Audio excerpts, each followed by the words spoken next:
Before we get started, I would just like to note that I'm not necessarily a well-read authority on right-wing anti-liberalism.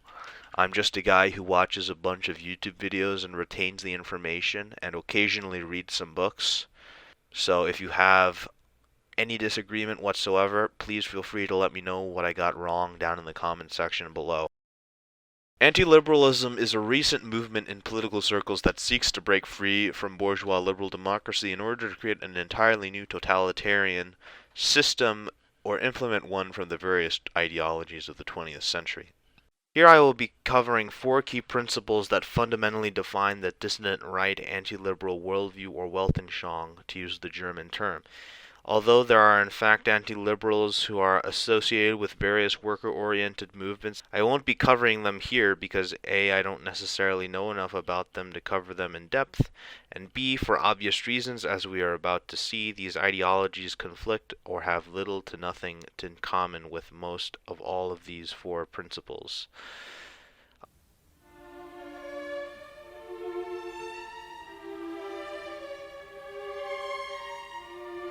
The most fundamental difference between liberals and anti-liberals is in each other's view of essentialism. Essentialism is basically the belief that objects or people have an unchanging essence that characterizes them.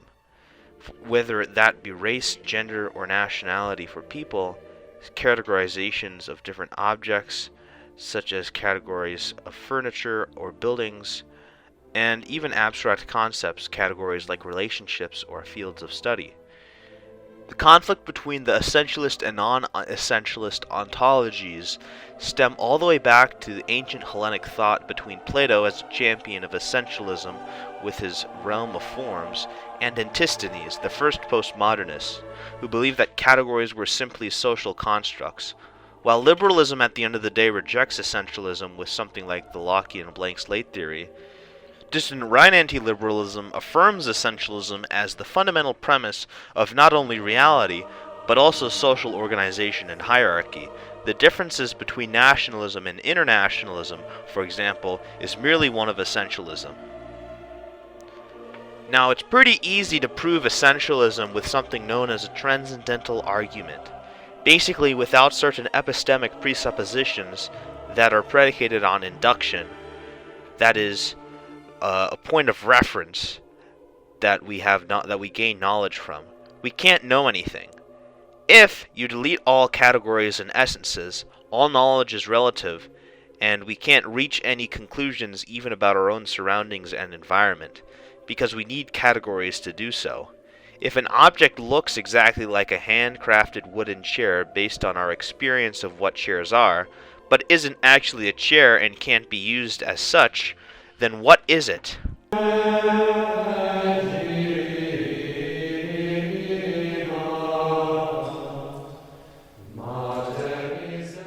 Stemming from this assertion of essentialism comes the belief in logocentric idealism. The Greek term logos was first used in philosophy from the pre-Socratic philosopher Heraclitus. The term was first used as a way to look at linguistics. However, it was adapted by St. John the Evangelist and the early Christian church fathers as a way to describe a universal and logical blueprint behind God's creation. A blueprint that all men are predisposed to follow as it was exemplified by Jesus Christ as the Logos incarnate in order to reorient mankind towards God. Adapting the Christian conception of logos, logocentric idealism is the belief predicated on essentialism and the transcendental argument that there are natural laws that are not social constructs but rather absolute metaphysical principles that all humans are predisposed to follow. With anti-liberalism, this manifests with an absolutist ontology of the nation-state.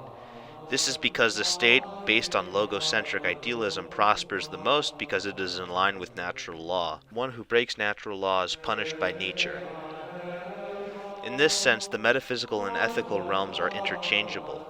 Fundamentally, the thesis of different anti-liberal right-wing thinkers such as Julius Evola, a certain Austrian painter, or even the Book of Revelations in the New Testament, is that arguably many of the problems in modern society can be traced back to liberalism's blatant disregard for any logocentrism, since the death of God and mankind's dehumanization through gradual socialization away from the logos.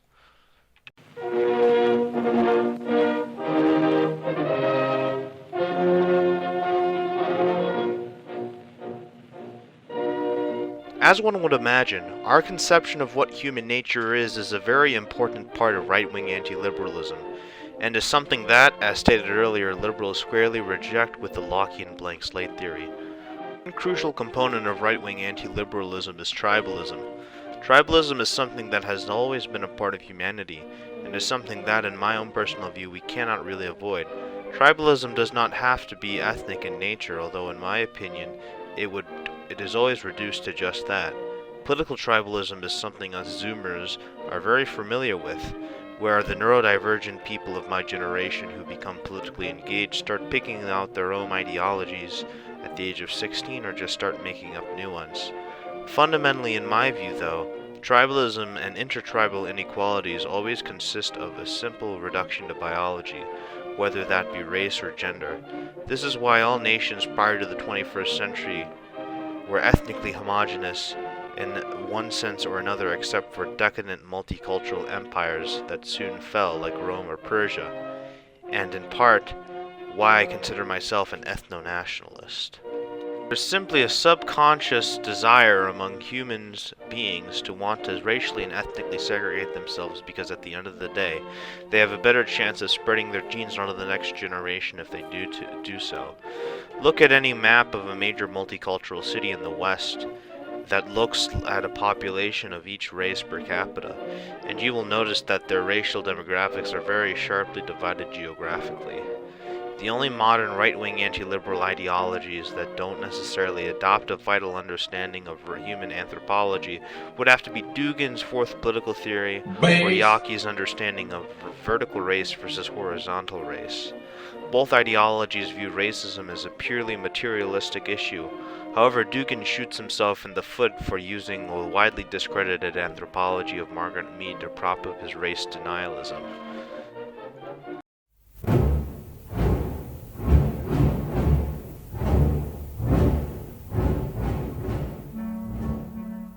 Finally, the way in which liberalism and anti-liberalism in general differ is in their conception of the liberty versus order dichotomy. Endeavor made a great video concerning this on his Lies on the Enlightenment series, so I'd suggest checking that out rather than hear me ramble about it. But basically he points out that one of the main problems with modernity in America is that we have a negative conception of liberty as opposed to a positive conception. Negative liberty is the freedom tied to anti-essentialism that posits that people can do whatever they want at the expense of everyone else so long as they abide by the non-aggression principle. While positive liberty is a liberty to be a functioning member in a group that lives a fulfilled life.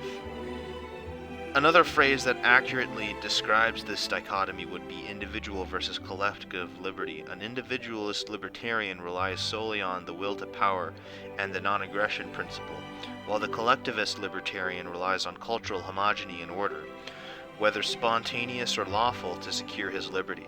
We see the bad result of the triumph of positive liberty over negative liberty in Western democracies with identity politics. Because even though negative liberty is only meant for the individual, not everyone in a multicultural pseudo-society feels free because their tribe divides them into groups that vie for power, and the politicians must pander to in order to make one group happy for the expense of another. Through this we can see that, especially combined with the rising tide of multiculturalism and positive liberty, in a country as firmly rooted in Enlightenment principles as it was since its foundation, this only leads to a national division, social alienation, and a waste of tax dollars. Now it seems that there are two final solutions when it comes to dismantling liberalism in America, the authoritarian one and the libertarian one, both adhering to the conception of positive liberty and totalitarianism as it was laid out in this video. Authoritarian anti-liberalism sees the next step of the state to be its transformation into an imperium or a nationalist country run by a strongman, whether that be fascism, Bolshevism, Yakiism, or as we covered earlier on this channel, Prometheism, with a spiritual or scientific basis, while libertarian anti-liberalism sees the dissolution of the state and its replacement with a network of various small autonomous communes or the creation of different nation-states, each dividing ideology that people can join. In other words, the practice of ideologies like neo-reaction, all varieties of anarchism, specifically national anarchism, Tomasi's and Mason's revolutionary national socialism, which I do not endorse whatsoever, and pan-secessionism.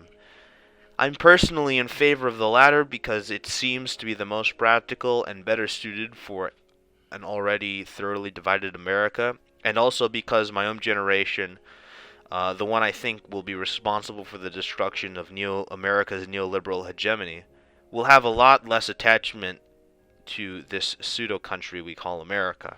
Anyway, that's all I have for this video today. Be sure to like and subscribe if you found it interesting, and comment if you have any questions. Thank you for watching, and have a great day.